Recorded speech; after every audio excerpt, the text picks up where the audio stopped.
Good afternoon, everyone, and welcome to today's webinar on MedEd 2.0, the changing world of medical education and why it's important for your career. My name is Karen Labello. I'm Director of Education for the New York Chapter ACP. Our speakers today are Dr. Mark Bronstein and Dr. Jonah Feldman. Dr. Bronstein is Clinical Assistant Professor for the Department of Medicine at NYU Winthrop, and Dr. Feldman is Clinical Assistant Professor also for the Department of Medicine, and he's Associate Program Director for Internal Medicine Residency at NYU Winthrop. Before we begin, I want to make a couple guidelines. All participants are on mute. If you have a question, please type it in the dialog box on the right, and Dr. Feldman and Dr. Bronstein will answer your questions at the end as they come in. If we run over the allotted time, we will send the answers to your questions through email. Following the webinar, you'll receive an email with a handout of the presentation in PDF form. And this webinar is being recorded. It'll be on the New York Chapter ACP Early Career Physicians page and also on the recorded webinars page. I would now like to welcome Dr. Bronstein and Dr. Feldman. All right. Thank you, Karen, for the introduction. And thank you, everyone who's joined us today. You know, Jonah and I have been heavily involved in the inception of our brand new medical school, the NYU Long Island School of Medicine in Mineola, New York. And, you know, we wanted to distill everything that we've learned about the changing pace of medical education and give you some tips that might help you in your educational endeavors. So thank you again for joining us. So before we get started, I thought maybe it would be helpful to think about your best educators. You know, who are people who, in your training, in your practice, who you feel are very good educators? What are their characteristics? We're going to come right back to that. But, you know, as busy as we are, there can seem to be a lot of barriers to being a successful educator, right? The time commitment, you know, many of us are heavily involved in our patient practice and administrational requirements. And so we may not have the time commitment, or we may not feel like we have the time to commit to teaching. And then what is the value of that time investment if my position is really underwritten by my, you know, clinical productivity? What is the value to really committing all that time to education? And it's going to take time to prepare. How do I keep up to date with the increase in complexity? And how much will it really benefit the students? And students learn in so many different ways. Will my preparation really pay off in that regard?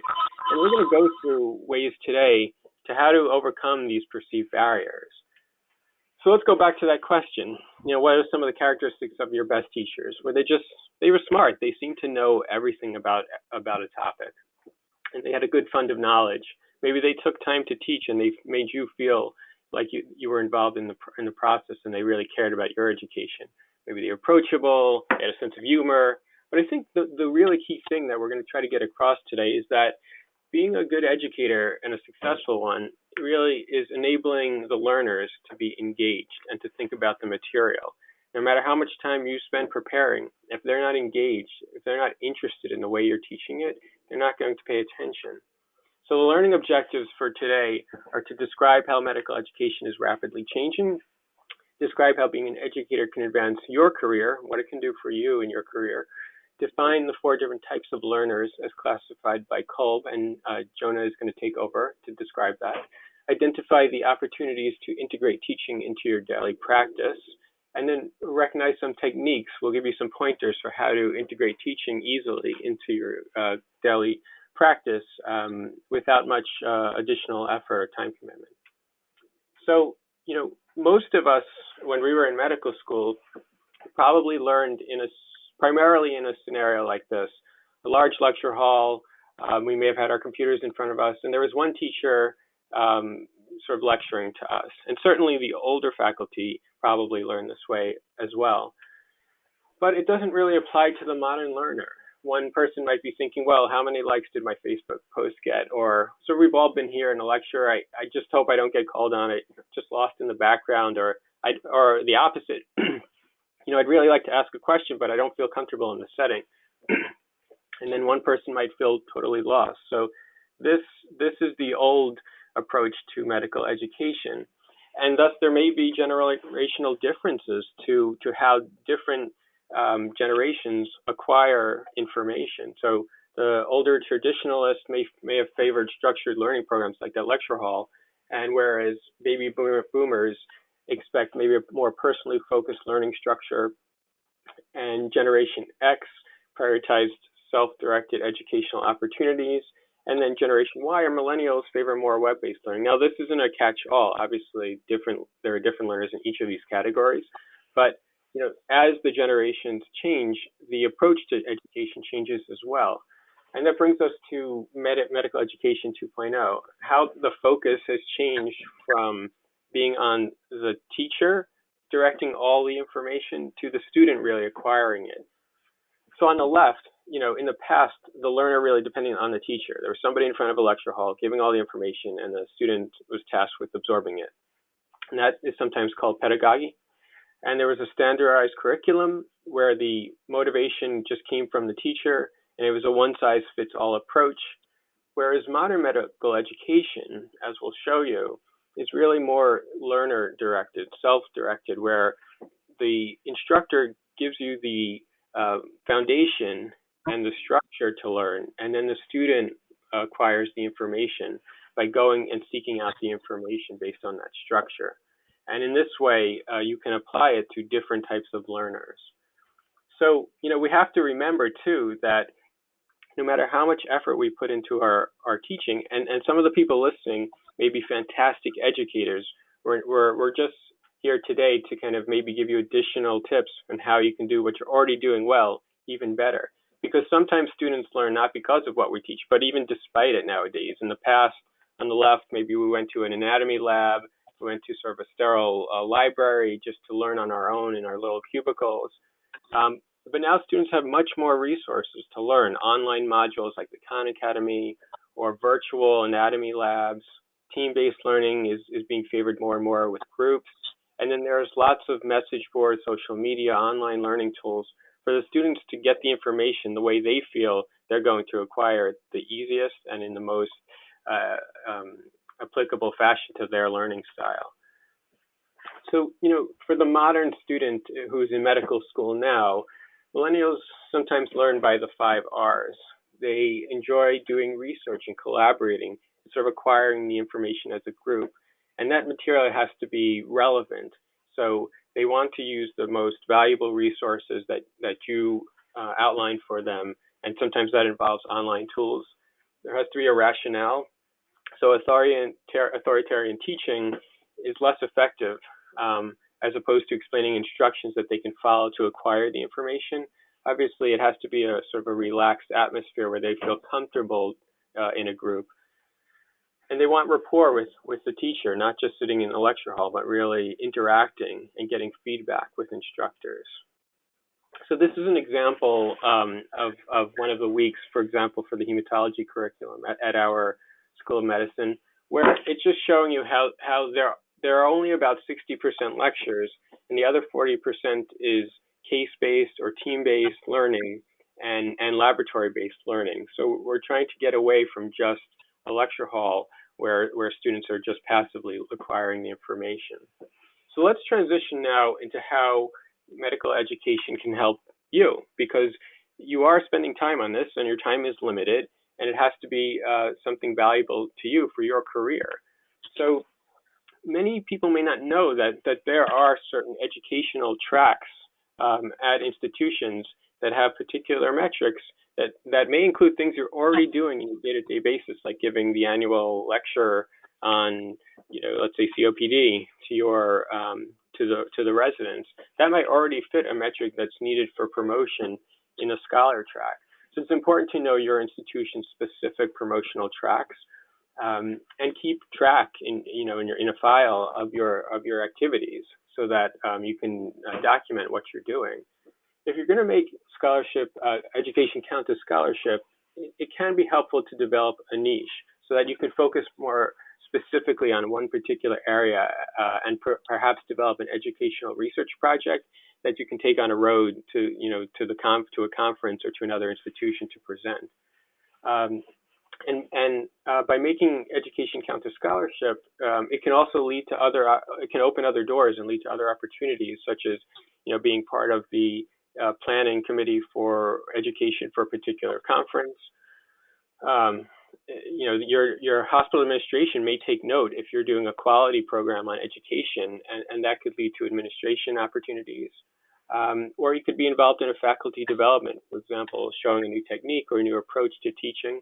Some institutions have teaching awards, and you can also take some of your educational initiatives on social media to get a broader audience to show what you're doing at your institution. So education, teaching and learning is one of the four components of scholarship, and it can enhance your career. So the clinician educator track is typically for folks who are practicing 80% of the time, seeing patients, and then spending the other 10 to 20% of the time teaching or supervising trainees. And there's often fewer productivity requirements, say, for securing grant funding than for other research tracks. And that may make it appealing to someone who's already a good educator, but doesn't have time for applying for grants and things like that. So it may already integrate with your everyday activity. It certainly adds value to you and your institution. And clinicians in the clinician educator track are often recognized by students and residents as outstanding physicians and role models. But it's important to, again, determine your institution's guidelines, since there may be more than one track, and you may need to achieve certain milestones in a certain amount of time. So when you're starting out, the questions to ask yourself are, what is your favorite teaching activity? Because if you're going to focus on this, especially for a quality or an educational research project, you want it to be involving something you already enjoy doing. So do you prefer teaching on rounds? Do you prefer just teaching in a classroom or a small lecture hall? Or do you prefer working with small groups? And then, doing what you're already doing with your educational endeavors, how can you incorporate innovative techniques to that, some of which we're going to talk about? And then how can you turn your activities into scholarship, which we're going to talk about as well in terms of publishing or making it into a quality project? And how much time do you have really to prepare and publish your work? And that might mean a discussion with your superiors about carving out more time in your track for a research project. So one way to make what you're already doing count twice is to take, let's say you give your annual lecture on COPD, change that into a review paper. You might even be able to work with a student or a resident for them to do the initial draft, and then you help revise it. And that often is something that's peer reviewed and that you can put on your CV. A textbook chapter is another way to look for a outlet for your writing for a lecture you may already be giving. You can also see about taking your lecture and giving that lecture either at another department in your hospital. For example, an anesthesia attending might get laughed at if he was going to talk about IV insertion among his residents, but that might be really interesting to a group of third-year medical students in internal medicine or another specialty. Or you could possibly present what you're teaching at a national meeting, like the New York ACP or the ACP meeting. And then social media, for example, on the top right, I gave a lecture to the medicine residents about infectious disease and cancer, and I just posted the first slide on my Twitter feed just to kind of show how I organized that educational session. Questionnaires can also be helpful. So you give your lecture beforehand, you give a pre-test. Afterwards, you give a post-test, and that can be something you could potentially publish as an educational intervention or quality improvement. Here is an example of a paper from MedEd portal where they published a educational intervention as quality improvement. And then, speak to your colleagues and speak to your chair and see what resources might be available for you to do something like this at an institutional level. And of course, if you are doing research, you should check with your institutional policies for institutional review board approval before you get started. So where can you publish medical education and research? Well, you first want to decide on the journal audience and the type of manuscript that you're preparing. It should be indexed by PubMed so other people can search for it and ideally have a higher impact factor. And then some publications may have more costs than others. And on the right, you can see a list of potential journals. MedEd portal is one we're going to highlight throughout the talk that is a great journal for publishing medical education research, but there's also the Annals of Internal Medicine and the other journals listed here, which may have specific guidelines. So I'm going to turn it over to Jonah now to add some theory about turning theory into practice. So I'm going to send it over to him right now. Thanks so much, Mark. So what we're going to talk about over the next 10 minutes or so is give you some background to education theory. And theory could seem like something that's, and certainly if this is the first time you're hearing this, it could seem like something very foreign to medicine, foreign to your practice. But what I'd like to tell you from my own clinical experience that over time, when you get good at it, the lines are blurred between theory and practice. And over time, as you get good at it, you may find that what you learned by studying some education theory leaks into your own clinical practice and other opportunities to advance your career. And this is going to be a point of emphasis for us today. Mark spent a lot of time on talking about academic advancement, but we do recognize that not everyone on the phone, and ACP is a very diverse organization, people practicing in different settings. I do want to say that a lot of the things that Mark talked about in terms of academic advancement to assistant or associate professor are applicable as well when you think about advancing, for example, to fellowship within ACP or becoming a master of ACP. I know many of my mentors going through training were fellows or masters of ACP, and it was a very proud moment for me when I got my fellowship. So keep that in mind, and I think Karen has planned for us to hear a future session, future webinar on progression to fellowship. But again, in terms of my discussion today, I'm going to be giving you some background in education theory and conveying that, becoming a skilled educator is very important for your career as a clinician. So we're all internal medicine. Really, nothing happens for our patients unless they do what we're asking them to do. And a lot of that is about teaching and educating. So I'll give a example from my clinical practice of how education theory and skill as an educator helps you become a better clinician, and some examples of how it helps you in terms of your progression as a leader in your organization and your practice. Maybe you have your own practice and you lead a group of other physicians, nurses, and medical assistants. Maybe you aspire to be an associate director of your residency program, of your practice, of your division, all kinds of other leadership opportunities within your hospital. What we'll talk about today is how, again, skill as an educator really helps you and your career advance in terms of leadership. The work that we're going to reference is that of David A. Kolb. David Kolb was born in 1939. He is not a physician. This is an American educational theorist that we're going to learn from, and he's founder of what's called experience-based learning. And the first idea from Kolb that we want to talk about is this notion that learning is a process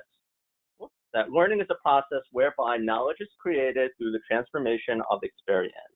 Kolb's central idea is that we attain knowledge best when it's connected to our own experience. So let's unpack that and talk about what it means. Again, I want to emphasize at first your clinical practice. I'm a general internist, and I do a lot of diabetes management, and we're going to use the work of Kolb to show how you could be more effective in terms of educating your patients. So I'm going to start by talking about perhaps what not to do, or what we currently do and maybe can improve. So what do we currently do? And put in the words of Kolb, we currently do a lot of active experimentation with our patients, and we assume or presume that they're going to learn for it. So in the example of diabetes management, every 3 months, my patient with diabetes brings me a log of their finger sticks. We talk about their log, and I tell them what they should do over the next 3 months. That is an active experimentation. Over those 3 months, the patient does an experiment, they enact, hopefully listen to my directions about what to do, and they come back again in 3 months, and we do the same thing over and over again. And again, we presume that just by me giving direction to my patients every 3 months about what to do, somehow the patient is learning about their disease, about how to become better at managing their diabetes.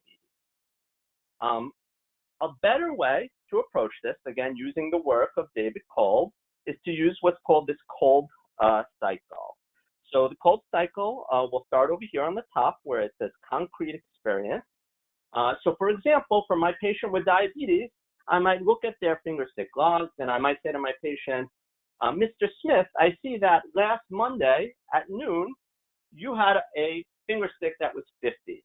What did it feel like? What was your experience to have a low sugar? And the patient might say, well, my heart had palpitations, I was sweaty. And that's a great start, connecting the learning to the patient's experience. The next step in the Kolb cycle is reflective observation. So you might ask the patient, okay, that time when your heart was palpitating and your sugar was low, why do you think that happened? And it's a great point of conversation and touch point with your patient to get their perspective on why they may have become hypoglycemic. In this case, the patient doesn't know, and we're going to move on to the next step, abstract conceptualization. And this is where the part of the Kolb cycle where you think of the abstract conceptualization as a rule. So in this case, I'm going to make a rule for my patient, and I'm going to say, you may not have realized this, but you take a short-acting insulin, Novolog, and if you take that insulin and you don't follow it up with a meal within a half an hour, your sugar will go low. So let's make a rule going forward that every time you take the short-acting insulin, you will eat within a half an hour. And that's the step called abstract conceptualization in the vernacular of Kolb. Now the patient goes home and over the next 3 months tries to apply what we've said, always to eat a meal after the short-acting insulin, and then comes back in 3 months and we talk about the experience of what that was like. So the idea here is by connecting the patient's experience through these cycles of experience, observation, conceptualization, experimentation, that the patient will better acquire knowledge, better learn. And of course, this applies to education as well. This is when you're designing an education program, whether it be for medical students, for residents, for attendings, using this Kolb cycle can be very helpful. I said I would talk about leadership as well and how skills as an educator can help with your advancement in your career in terms of attaining positions of leadership within your hospital. And my frame of reference here is my own experience. So I'll tell you my background. So I was a resident in internal medicine. I became a chief resident. And then when I graduated, an associate program director. I did a lot of early work in education of medical students. And then my current position is that I'm Hospital Chief Transformation Officer. I do a lot of work around health information technology transformation. So I'm going to use my own experience as an example, and again, reference the work of Kolb and talk about how being skilled as an educator really can help with leadership. So the second idea from Kolb that I want to reference is this notion that learning is a social construct that is interactive and engaging. And that learning styles reflect individual differences based on preference for the phases of the learning cycle. This is, again, our learning cycle from Kolb. And Kolb's insight is that you can create an X and a Y axis on this learning cycle, and that would reflect how do people want to learn? Different people want to learn in different ways. They're attracted, they're pulled in, they're engaged at different points in the cycle. So for example, some people really learn through active experimentation on the left. Those are the people that they open up their new toy and they throw the instructions straight in the garbage and they start playing around with it. On the other hand, on the right, some people learn through reflective observation. They like to read the instructions and think about it. Same thing, that Kolb's insight was that you can view a y-axis as well. where some people learn by connecting to the concrete experience, like we did for that diabetes patient. Remember when you were sweating and had palpitations? Very, very helpful for them to engage them by pulling into their own personal experience. And other people like abstract conceptualization. They like those rules, those higher level orders of learning. So Kolb's insight was that he created an X and a Y axis and realized that he can turn that map into 4 different types of learners, depending on where they fell in this X and Y axis. Let's talk about the leadership challenge and how this can be applied. This theory of Kolb can be applied to leadership. So, you work at a hospital or you work in an office, and you're tasked with getting something important done. And one of the first challenges that you'll find is that people who you're working with have a lot of different priorities, and you need to engage them. You need to pull them in to start to learn and be interested in learning about what you are the effort that you are trying to lead.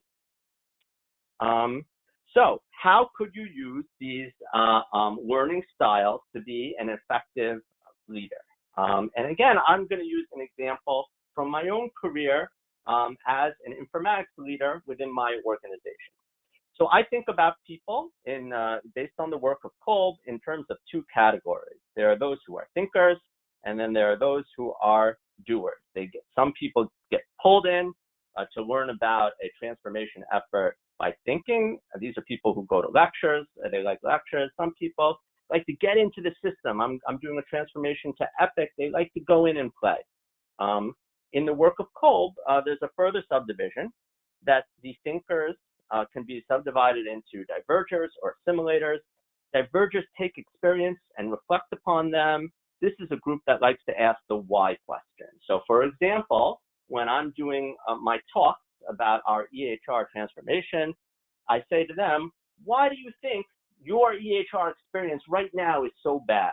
And then hopefully it'll pull them in and lead to a conversation about how the transformation in our organization to Epic might provide them with a better experience. The second category within the thinkers are assimilators. They have a cognitive approach and prefer to create organization and structure, understanding of the material at hand.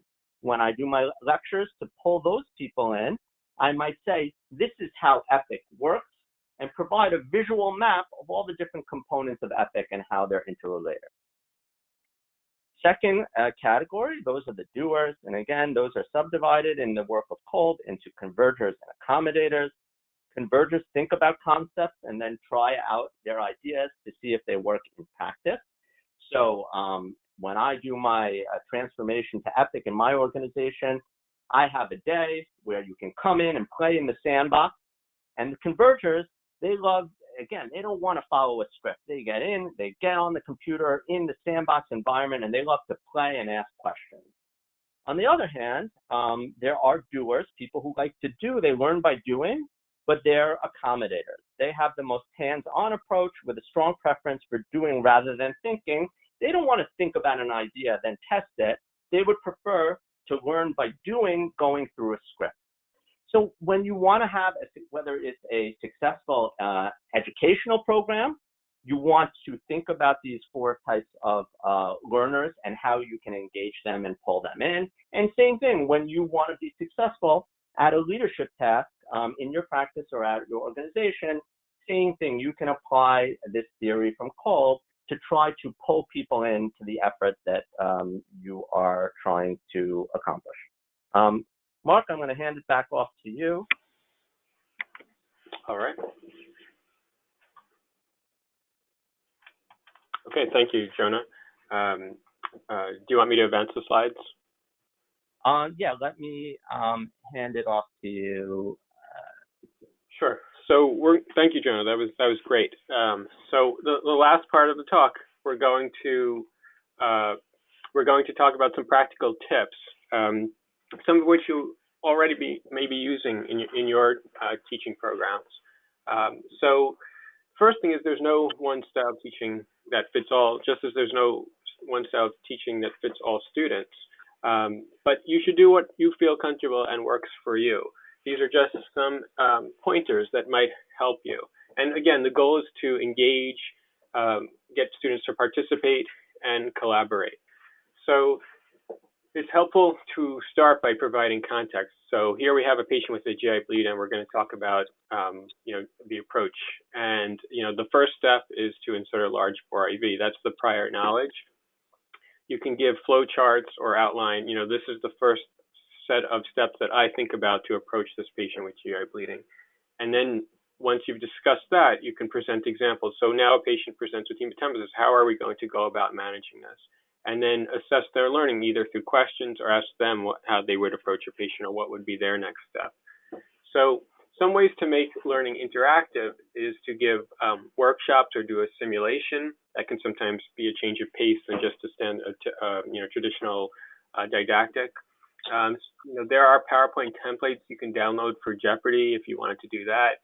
At our institution, we sometimes use Poll Everywhere. This is where you use your smartphone to kind of text in answers, and you can gamify lectures that way. New England Journal of Medicine is one resource that has interactive cases that you can use as a didactic presentation. Or you can do role playing or use a standardized patient and teach in that way. Sometimes having debates, for example, what should be the target blood pressure in elderly patients, and then the students can read and come back and debate it. Or you can do team-based or problem-based learning, which we're doing at our institution as well. So in terms of group learning, team-based learning is where you have one teacher organizing several small groups. So you've broken up the class into small groups. The teacher provides the context and the problem, and then information is progressively disclosed, and questions are given to the team to work on individually. And they may have multiple choice questions, and they may have place cards that they hold up once you go through the questions, and then you kind of debate why one team thought one thing was the answer versus another. And that's better for just a single session, whereas problem-based learning is better for multiple meetings over the course of several weeks. And this is where you have one teacher per each small group, and the teacher provides a problem, but with limited information to solve the problem, and the learners have to go back to their resources and come back and teach one another. In terms of designing lectures, there was this article in NPR about a conference where they just shrank posters to the, primary outcome of the study, and you can agree or disagree with that. But the point being that, sometimes we try to pack a lecture with everything about a subject, and it can often be more effective just to break that into parts or just teach one element of it. For example, rather than teaching, all of anemia, just teach one element of it, like iron deficiency. And of course, try to avoid too much on one slide. For example, if you were talking about GI bleeding and the point you wanted to get across is to start by inserting a large bore IV, maybe just having a slide with just that information can really emphasize it more. And of course, at the end of the lecture, it helps to include conclusions and maybe some review questions. In terms of rounds, again, do what works best for you, but again, aim to make it interactive. Sometimes what I'll do is I'll pick out one or two patients from the list in advance and try to focus more on those two patients as we go around and try to flesh out the topic for those patients, and then sequentially go through an additional two patients every day to cover different topics. If possible, sit-down rounds can be more convenient for didactics, whereas obviously bedside rounds are more effective for demonstration. And consider giving handouts. So you may not have a PowerPoint screen or a computer that you're rounding with, and handouts can be effective for students to become engaged. And then sometimes it's helpful just to let the students or the residents do the teaching, and that can really get them engaged. And then, of course, we're probably all comfortable assigning topics to students and residents. And if you're going to do that, it's often more effective to assign them a question or a focus topic rather than just saying, come back with telling us everything about a particular topic. Also, since everybody has smartphones, they can take out their phone and just search for an answer to a question and teach each other on rounds, in real time. And of course, feedback is important to try to improve what we're already doing. So often students or residents will come up to us at the end of the rotation and say, can you give me some feedback? And that's an opportunity for you to receive feedback as well, hopefully honest. And you can ask them, what did you feel like you learned best? What worked? What didn't work? What was ineffective? Is there anything you wish we could have changed? And you could also consider handing out a survey to make it more anonymous with open-ended questions and maybe a Likert score like shown in the bottom of the slide. And then the last slide, it's perfectly reasonable to teach on the fly too with no preparation. We may feel intimidated to teach if we haven't spent the previous night, reading everything about a topic, but you shouldn't underestimate the experiential knowledge you have or the teaching skills you already have to offer to students and residents.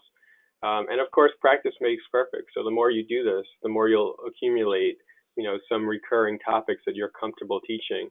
And some examples of this are, maybe something focused, like a focused part of the history. Like students often forget to ask about prior exposures in the social history, and that can really make an impact on their future practice. Or bedside exam maneuvers, like demonstrating a reflex. A journal club is an easy way to put the onus on the students or residents to acquire the information by just giving them a paper and say, we're going to discuss it the next day.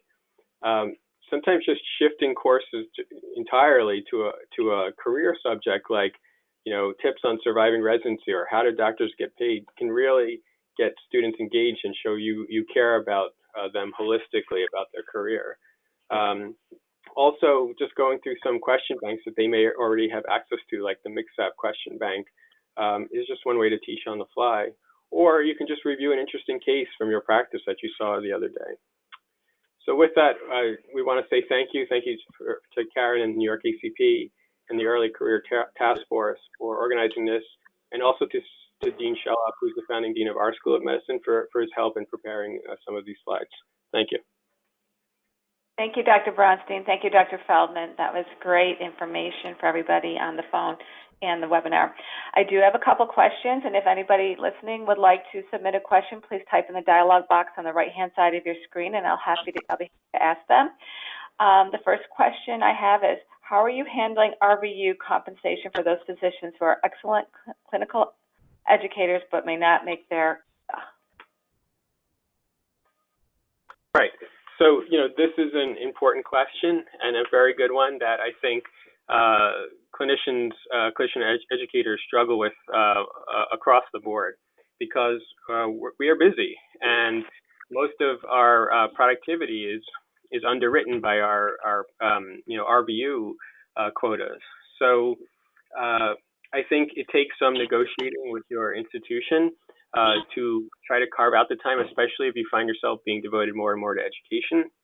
There is such thing as an ERVU or educational RVUs that some institutions may have that allows you to be compensated for your educational endeavors and the time you're spending on that. But really, it's really a negotiation. And a lot of times, the work we're doing at nights and on weekends to work on educational project is not part of our RVU quotas. So it may take negotiations with your department or your institution to give you the resources you need if you find that you are heavily involved in educational endeavors. Mark, I think that that's really great. It's Joan. I would just add also, I think from my experience, something that I was able to accomplish that helped is that to try to think about what is important to your institution. So as Mark said, our institution, we have a new medical school, and if you can contribute to that, as Mark really does, that is something that's very important, and you're more likely to kind of take advantage of support for your institution. That might be financial support in terms of educational RVUs or in other ways. And for me, when our institution had to get up a new electronic health record, again, making that part of my educational portfolio and the things that I taught was very helpful in terms of arguing for more financial support to do educational work. So I think thinking strategically about what your institution generally and then locally to your environment is trying to accomplish is helpful in terms of a kind of rallying support. Great. And the next question, doctors, is how do I find medical students and residents to teach? Right. So you may or may not be at an institution that trains medical students or residents. And so in that regard, you may want to look for other opportunities to teach students or residents. So, for example, the New York ACP has conferences where you would have the opportunity to give an educational session. You can sometimes be an adjunct professor and just give a talk to an institution that does have an academic program, and give the recurring lecture for a particular topic at that institution. Sometimes students may have the opportunity to rotate through, for example, for a community office clinic, and that would give you an opportunity to teach students. So I think if you're at an institution that doesn't have that academic program, I think you have to reach out to other resources, either through New York ACP or through other, local academic institutions that might give you the opportunity either to go there or for their trainees to come to your office to do some teaching. Great, thank you. And as as education director for the New York Chapter ACP, if you do have a topic or are interested in doing a presentation at one of our conferences, what we do is we ask you to submit a proposal. You can submit it to myself. My name's on our website, and we vet it through our education committee. It goes through some various standards, and then the education committee will develop the curriculum for the next program, which is in 2020. So feel free to submit if you would like. On to the next question. Does expressing interest in being an educator have any negative connotation for a resident's prospects when applying for fellowship? No. So, as an oncologist or being through fellowship, having gone through fellowship, no, I think education is actually a big part of fellowship. And I was surprised how much internal medicine there actually was in oncology when I started rounding and working with residents who, internal medicine residents who primarily manage the patients on our floor, and how much teaching there was beyond just oncology for those residents in internal medicine. So I think when you're applying for fellowship, you want to demonstrate that you have a sense of what you're getting into and what your long-term career aspirations are going to be. And if you can express that you're interested in education and that you see yourself, teaching in the future and being involved in educational research in that subspecialty, I think that makes you look well prepared. I don't know, Jonah, do you want to add anything? Yeah, I think, I'm also an associate program for our residency program, and I think, what residents and medical students and trainees, should understand is that, we all know that people go through career changes that or changes in how they think about their career, and that at some points you might, before fellowship, maybe you're very interested in education, maybe during fellowship, something sparks your interest and you end up being more of a physician researcher or more of a clinician leader. So I think when you interview someone, though, what you really are looking for is that they've thought through these issues and have a plan. And I think that if you're interested in education right now, don't be afraid at your fellowship interview to project forward a path in that career. And I think the fellowship directors and the other people who are interviewing you will really respect that you have a very well thought out plan that's realistic to a real career option that's out there. So don't be afraid, certainly, to speak about that. Thank you. What is the role of digital media in ongoing physician education? Yeah, I think, I'll take that. I think, I work in informatics, and I think that it really is a very exciting time for education from a digital perspective. There's a lot right now at our organization, NYU and Go Health. A lot of data is being collected in the data warehouse that has information about your patients, how you practice with them. If you went to medical school or residency, it might also have information about how you learn, what you have learned already. And, moving forward, there's an opportunity to take advantage of all that information and really present you with things that you want to learn at the time that you want to learn it. So I think, that's just one example. A a lot of work is being done around virtual reality applications for education. So I think we'll see over the next 5 or 10 years really an explosion of digital applications that relate to education.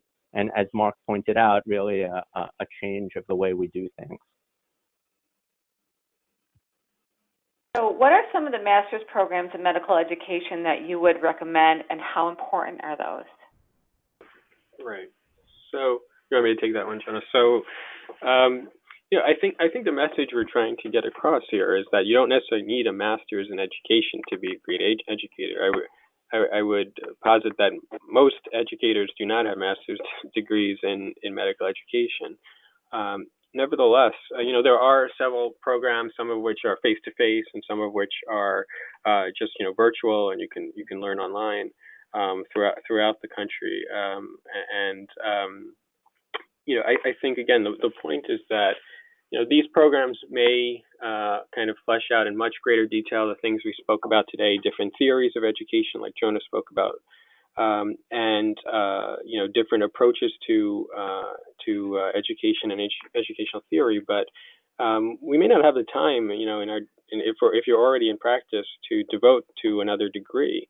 And so I think most of us already have the skills necessary to teach. We just have to apply it to the modern learner. And so, it's not necessary to get a master's in medical education for someone I think who's already in practice.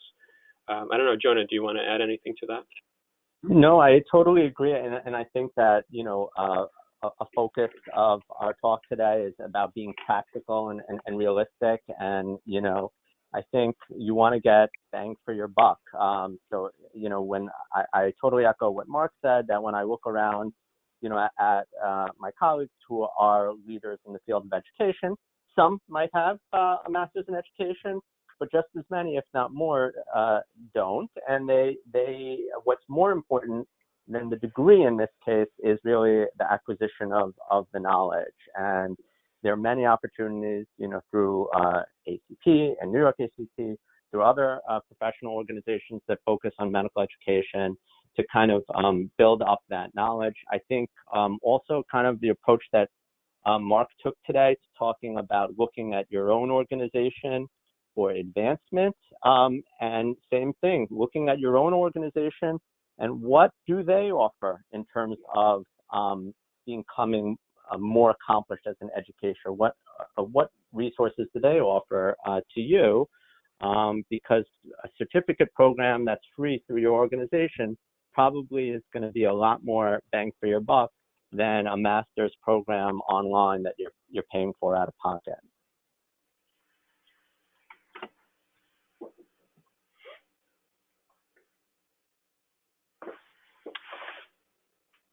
Karen, are you there? Apologies. That was the last question we're going to be asking today. Thank you, Dr. Feldman and Dr. Bronstein, for this wonderful webinar. I would like to remind everybody on the phone that our next webinar will be Pathways and Policies to Publishing, and we're going to be running that around September in 2019, so watch the chapter website for details on that. I will be following up this webinar with a PDF of the handouts. Hopefully I'll get that out to you today, and the recorded version will be on the chapter's website. So if you would like any final last words, Dr. Feldman or Dr. Bronstein, please feel free. Jonah? Yeah, I would just like to say, one slide that I skipped over, quickly and probably shouldn't have is a reference to a specific webinar series on the MedEd portal.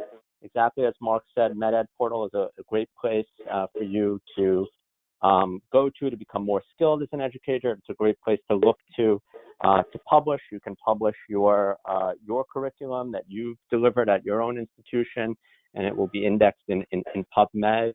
So definitely take a look at the slides and the references to the MedEd portal. I think will be very helpful if you enjoyed the types of things that we talked about today. Yeah, I agree completely. And, coming from a basic science background, I think, in terms of academia, I think education is one of the most collaborative and rewarding paths. And pursuing educational research and bettering yourself through medical education is extremely rewarding. And I think on behalf of myself and Joan, I hope you've really enjoyed today's webinar. Great, thank you. Thanks to both of you. Thank you, everybody. And we'll be concluding today's webinar. Once again, if anybody has any feedback, please feel free to respond to me at klabello@nyacp.org. Have a great day, and this will conclude the webinar. Goodbye.